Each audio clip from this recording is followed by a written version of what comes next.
Welcome to New Thinking for a New World, a Tilburg Foundation podcast. I am Alan Stoga, your host. Each week, I bring you conversations with people who think differently about the great issues that are shaping our world. Geopolitics, disruptive tech, mass migration, the changing climate, culture wars, all of it is grist for our mill. I hope you enjoy listening. I also hope you will let me know what you think and that you join the conversation at tilburgfoundation.org. And now for today's episode of New Thinking for a New World. 2 years ago, Russia invaded Ukraine, actually for the second time in recent history. Before then, in 2014, Russia's little green men had pushed the Ukrainians out of Crimea. Then the world more or less ignored Russian aggression. Today, there are debates about whether or not a Russian victory over Ukraine, whatever that actually would mean, might be a down payment on a Russian assault on NATO itself. The war has shifted from failed Russian blitzkrieg to valiant Ukrainian defense and then recovery, to unsuccessful Ukrainian counteroffensive, and now to a war of attrition, where Russia's much greater weight is beginning to take its toll, perhaps regardless of Western support. So what's next? My guest today has some clear ideas about the balance of forces, the risk, maybe the possibility of a Russian victory, and the contours of a potential negotiation that could possibly lay the groundwork for renewed peace in Europe. George Beebe is the director of the Grand Strategy Program at the Quincy Institute in Washington. He spent more than 2 decades in the United States government and is deeply grounded in Russian realities. He and co-author Anatol Levine recently published a must-read analysis entitled The Diplomatic Path to a Secure Ukraine that I urge you to read. You will find a link on our website to the paper. Welcome, George, to New Thinking for a New World. Thank you very much. Let's start with the facts on the ground. You write, I quote, "The war is not trending toward a stable stalemate, but toward Ukraine's eventual collapse." That certainly has not been the official narrative out of Washington or Brussels. For example, I just read something today from a former NATO Secretary General that an outright Ukrainian victory is still possible. How do you see the correlation of forces on the battlefield as the war enters its third year? What Ukraine has tried to do is to turn this into a war of maneuver, a war where they could take advantage of Western high technology, precision-guided weapons, Western 24/7 real-time intelligence, and basically overcome Russia's advantages of scale. And Russia's a much larger country. It's got almost 5 times the population, a much larger economy, much greater military industrial capacity. So you don't win a war of attrition against, a much larger, much more capable opponent like Russia. You've got to outmaneuver it. The analogy is not all that dissimilar to the U.S. Civil War, where the North had all kinds of advantages in population and industry. The South had better generalship. They were tactically superior to the North, and their hope was to outmaneuver the North. And eventually, after a period where they performed, well beyond their expectations, the advantages that the North had exerted themselves. And I think that's what we're seeing in the war right now. Ukraine's counteroffensive last year was its shot at turning this into a war of maneuver, breaking through Russian defenses, forcing the Russians to sue for peace. And that didn't work. The Russians were able to build quite formidable defenses that really quickly blunted the Ukrainian counteroffensive. And this war has become a war of attrition. And the Russians are, I think, quite steadily exhausting Ukraine's supplies of manpower. They have drained a lot of the West's stockpiles of arms and ammunition. And most of what we sent Ukraine in the first year and a half of the war was equipment and ammunition that we had in our inventories on the shelf. It's not new manufacture. And most of that is gone now. To the degree to which we take stuff off the shelves now, it actually compromises America's war readiness for other contingencies in the world. And as we're seeing in the Middle East right now, and as many people have talked about vis-a-vis China, there are other contingencies that we have to be prepared for. So we're in a situation where we don't have a lot to provide anymore, and that's having its effect. We've got to address the question before we move on. The conventional wisdom in Washington and elsewhere, at least among some policymakers and certainly politicians, is that, George, you're wrong. All we need to do is give them the next new technology, whether it's the F-16s or the ATACMS or whatever. We just have to not just keep them in the fight, but put them over the top with technology. And if we do that, then they'll win.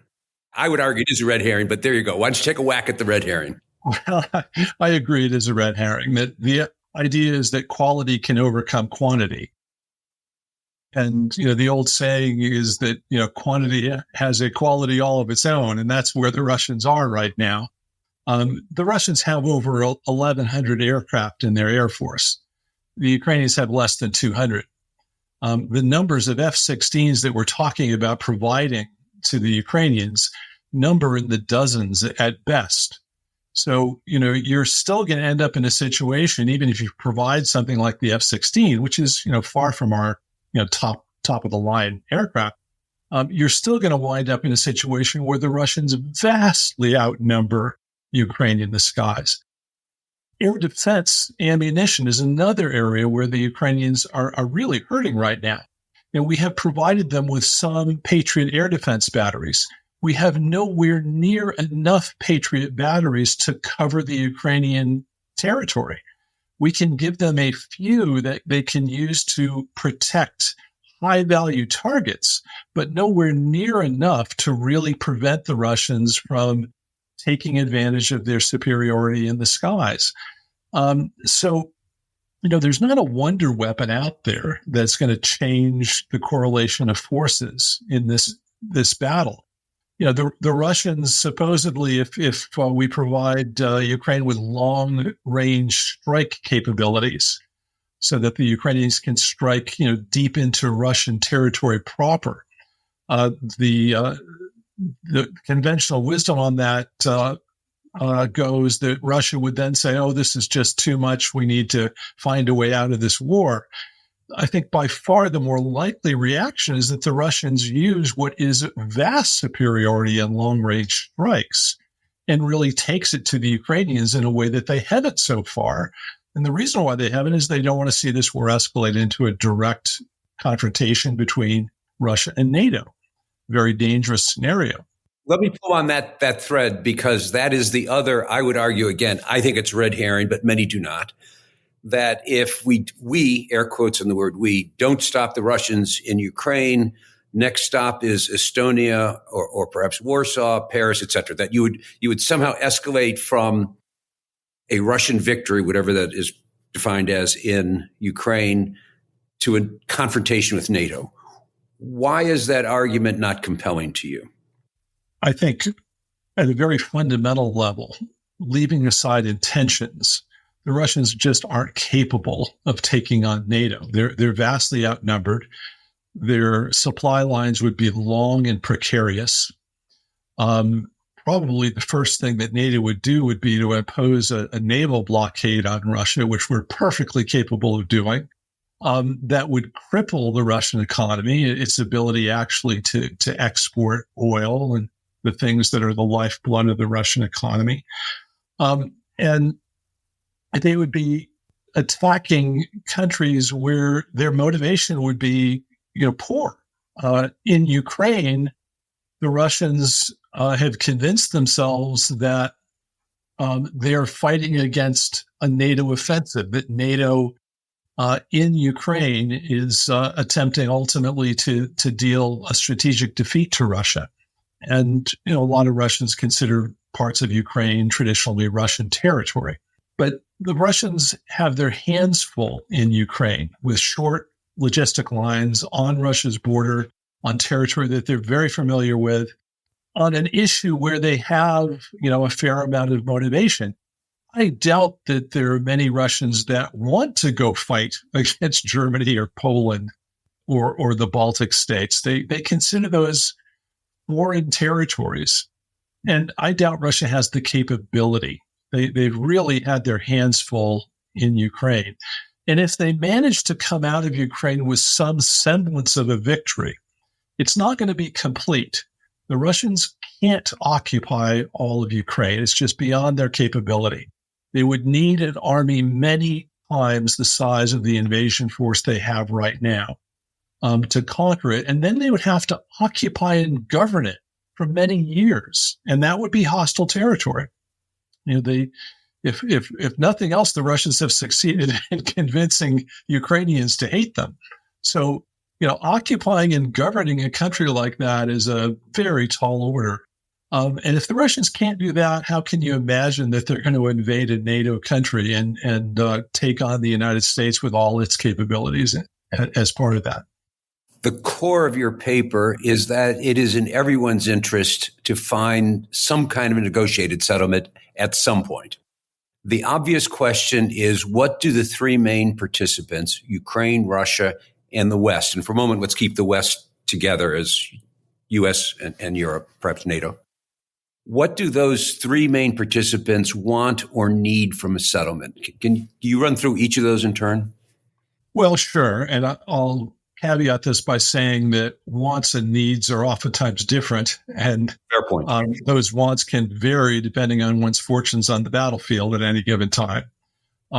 What do they need fundamentally, I think, the must-haves? Well, Ukraine needs to have a secure, independent country in which it's able to be sovereign and to conduct its affairs internally as it sees fit. And that, of course, has been under threat. The Russians, and particularly in their initial bid to invade Kiev and put what was almost certainly going to be a puppet government in place, threatened that independence and sovereignty in a very profound way. So that is something that has to be addressed in any kind of settlement.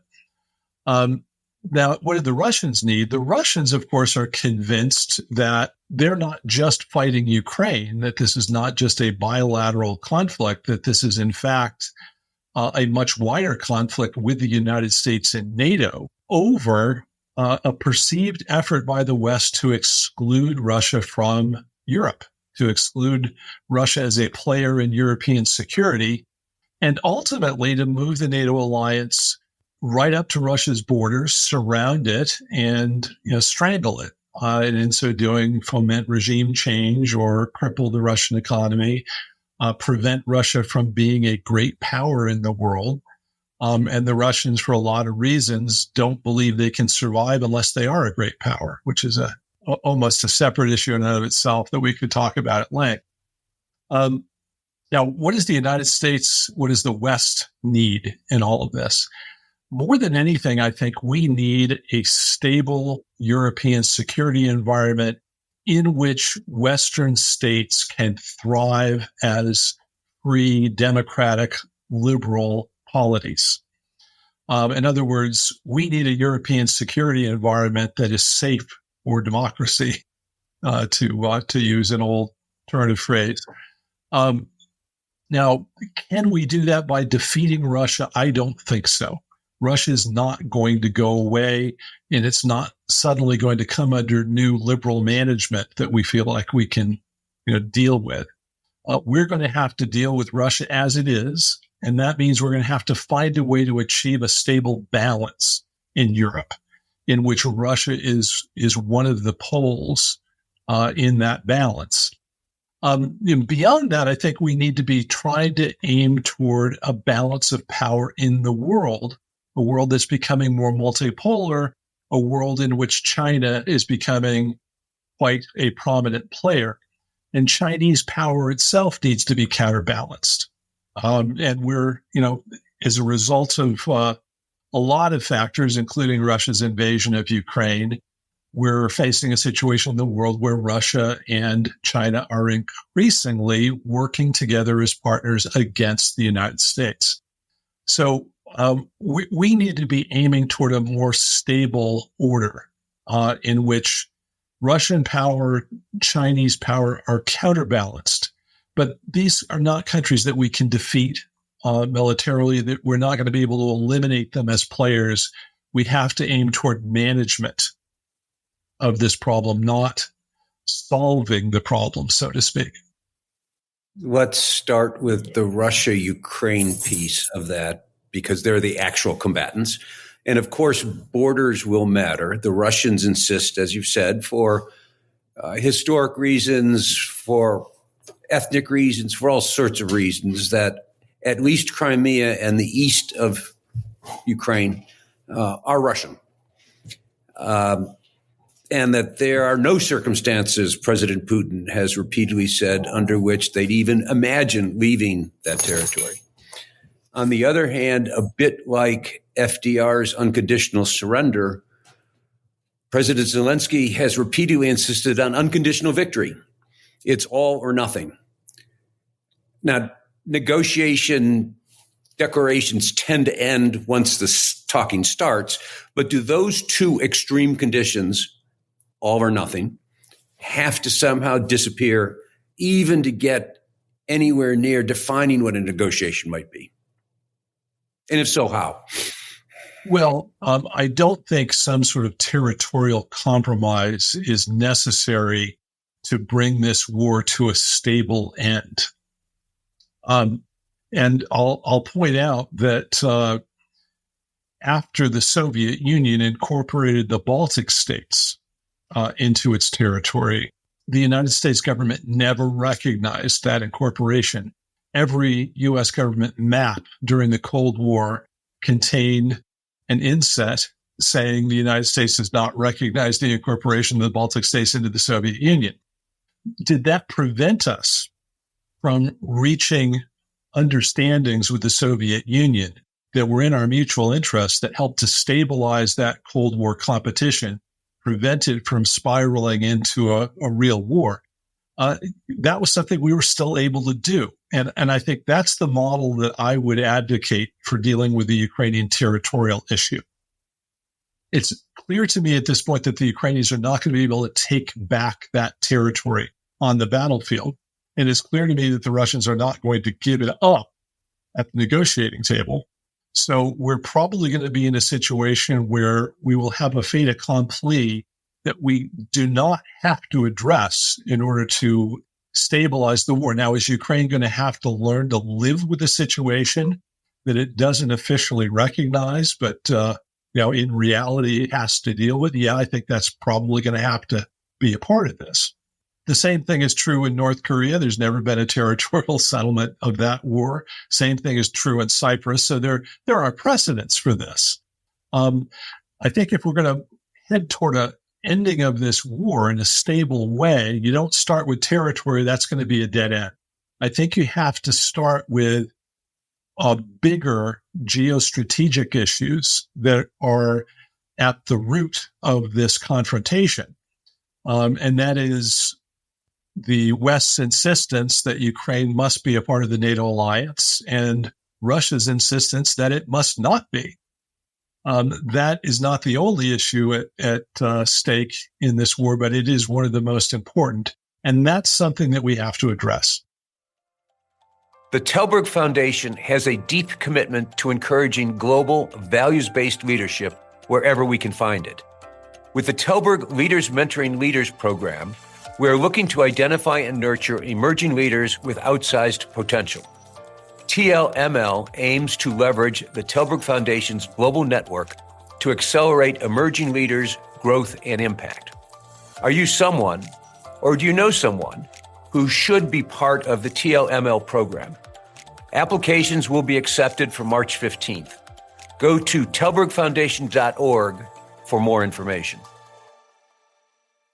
You very carefully a moment ago in your description of what Ukraine needs did not use the word neutrality. You did use the word independence. And that is a critical distinction, because what you just implied is that the issue, we've talked about territory briefly, but the issue of neutrality is going to be critical, perhaps even more so, and perhaps even more difficult than territory. Well, yeah. Now, that sounds like a yeah, but. Well, the Russians, I don't think, are going to stop fighting unless they have dealt with this issue of Ukraine's potential military alliance with the United States in one way or the other. Their preferred way would be for the United States to essentially say, guess what, we're not going to bring Ukraine into the NATO alliance, nor are we going to offer some sort of bilateral military alliance to the Ukrainians that would involve some sort of defense guarantee. That's what the Russians have asked for. It's what we've refused to do. If the Russians can't get that, then I think plan B is, well, we'll simply wreck Ukraine. We will so devastate Ukraine physically and economically that Ukraine won't be able to rebuild. These millions of refugees that have fled will not return. Ukraine will go into a perhaps terminal swoon that will leave it looking a lot more like Libya than it will like Poland or Germany. And that will render Ukraine unfit for a military alliance with anyone. Now, is that Russia's preferred solution to this problem? I don't think so, because that leaves a gaping wound in Europe that will inevitably have consequences for Russia as well as for the EU and NATO. So I don't think that's their ideal solution. But if they can't get the other, if they can't get some sort of understanding on at least military non-alliance, then that's where they're going to go. Now, would Russia agree to Ukrainian membership in the EU? I think so. They've said so at this point. When they were negotiating with Ukraine early in this war after the invasion in 2022, they put down on paper that they would not oppose Ukrainian membership in the EU. And a number of Russian officials have said that explicitly publicly. Now, why not? I think the reason is if EU membership is not linked to NATO and therefore not linked to a military presence by the United States in Ukraine, they're a lot more comfortable with Ukraine feeling, economically and culturally a part of Europe.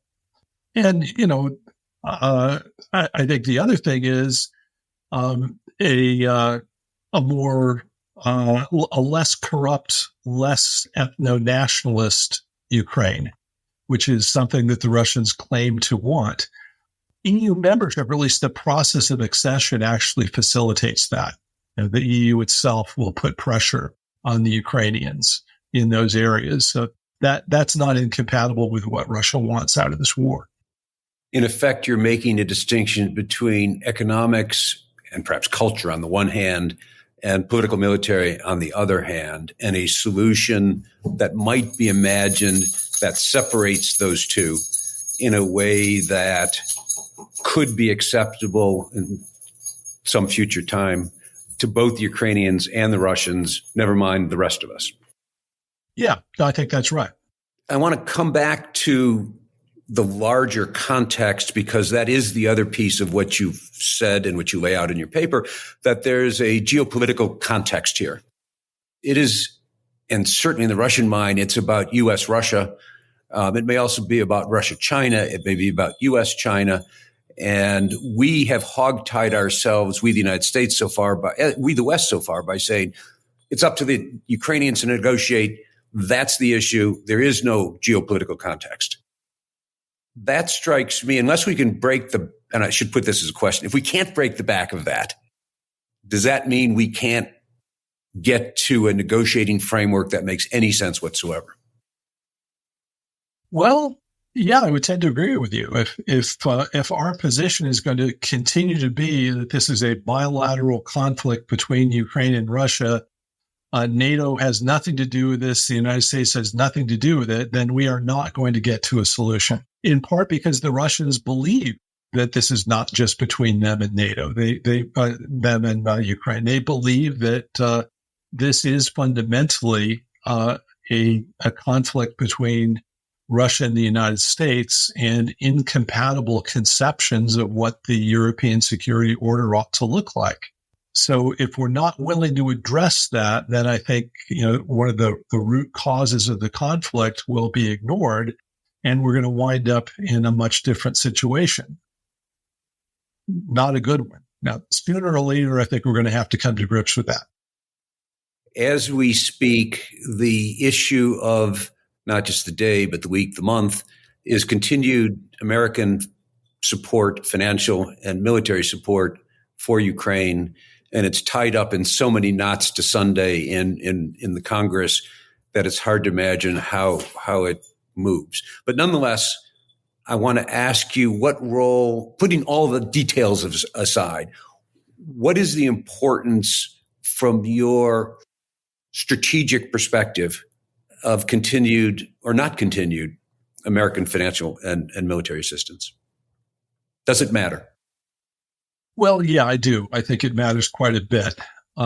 If you take as a starting point that there needs to be a negotiated settlement of this war, then Ukraine's ability to continue fighting is critical to that. Otherwise, Ukraine will simply collapse, and we're not in a negotiation at that point. We're in a situation where the Russians dictate the terms of a settlement. And those terms are not likely to be ones that we like, and they're probably not likely to be stable terms, ones that all the parties to this conflict agree serve their interests. And that's a formula for future instability. So I'm of the opinion that we need to continue supporting the Ukrainians economically and militarily, but as part of a broader diplomatic strategy for bringing this war toward a settlement. It's one thing to continue this in the belief that Ukraine can win the war and no concessions will be necessary. We'll get everything that we want. I think that's an illusion, not realistic at all.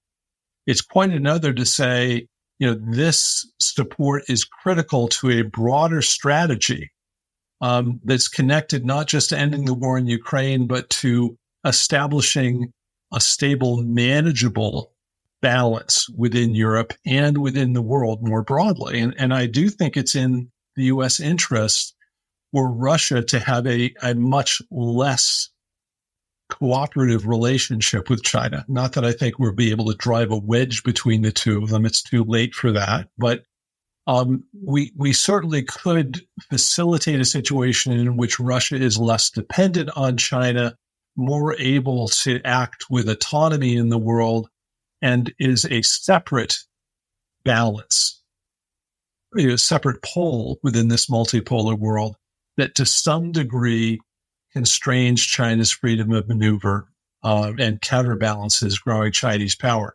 That's not where we're headed right now, but that's where we need to be going. And settling the war in Ukraine is one stop in that direction. We've gotten this far in our conversation and barely mentioned President Putin. As recently as the Tucker Carlson interview, Putin again said, he said it repeatedly, that he's open to negotiation. Do you believe him? Well, yeah, I do. Now, why is that? It's not because I trust Putin to be transparent. Belief is not trust. Those are two different words. Right.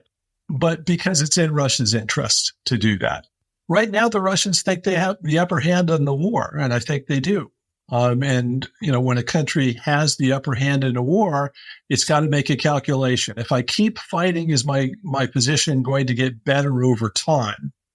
I think it probably will. I think the Russians have good reason to think they can do more on the battlefield than they've done.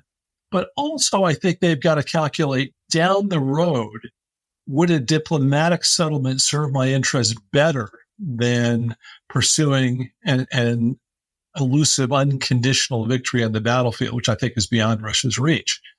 And that's, I think, the big incentive that the Russians have to actually seek a settlement. They probably can conquer a lot more territory in Ukraine than they have. They could turn Ukraine into a wreck if they felt that they had to prevent its military alliance with the United States. But they cannot fight their way into a recognized, legitimate role in Europe's security situation.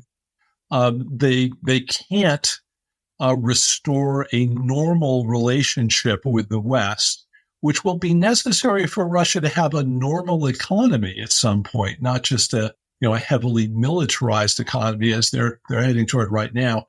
And it will also be necessary so that they reduce their dependence on China. If Russia wants to be a great power in the world, which I think it does, it can't aspire simply to be China's junior partner for decades down the road. That's where Russia is heading unless it's able to find some détente with the United States and Europe. So that broader geostrategic set of interests is, I think, the biggest incentive the Russians have for talking. That also gives the U.S. some leverage that we should take advantage of in trying to bring this war in Ukraine to an end. Then we have to spend at least a moment on President Zelensky, who's clearly going to be president for some time. Why should he, in your judgment, be willing to move towards negotiations now? Well, because I think it's quite clear that Ukraine's situation in the battlefield is not going to get better with time. It's probably going to get worse. In fact, the peak of what Ukraine probably could have achieved in this war was reached last year sometime. So why should he seek a settlement this time?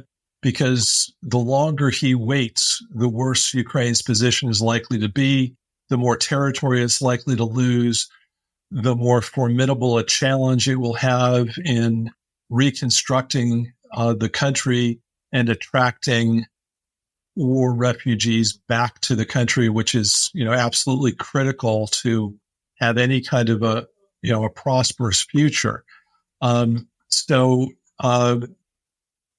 Zelensky has a problem in that he has tended to box himself in rhetorically on what Ukraine is willing to do. He's going to have to find a way to extricate himself from the political position that his rhetoric has created. And whether he can do that or not, or whether it's going to be some other successor, remains to be seen. I'm not sure it's clear that Zelensky is going to be in power for, years to come in Ukraine. I think there are some signs of real friction within Ukraine's political elites, and his popularity is, in fact, diminishing.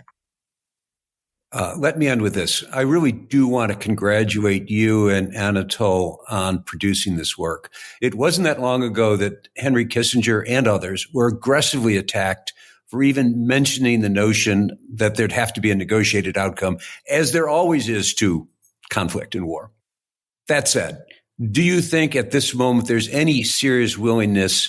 We talked about Moscow, but in Washington, in Kyiv, Brussels, Berlin, Paris, Warsaw, and London, to consider diplomacy? Well, despite the public rhetoric, which gives almost no indications that there's any flexibility in the West in pursuing a settlement, I think behind the scenes, there are a number of officials that are grappling with how to do this. I think they recognize that the war is not going Ukraine's way right now, and I think they recognize there are real limits on what the United States and NATO can do to change the situation on the battlefield. And when you recognize that, you inevitably have to think about, well, what are our alternatives? Is a settlement possible? How do we get there? So there's no question they're thinking about it. The real question is there the confidence politically to pursue that? It requires some political courage. It requires some confidence. We talk about negotiating from a position of strength. that strength is not just military strength. It also is strength of character. It's political and societal confidence. And I think that's what we're lacking right now. The confidence to believe that we can compromise with the Russians and still survive and even thrive, which I think objectively is true. We can do this, but I think, lack the confidence in ourselves that we're actually able to do that. And the tragedy, and I will end with this, is the E word.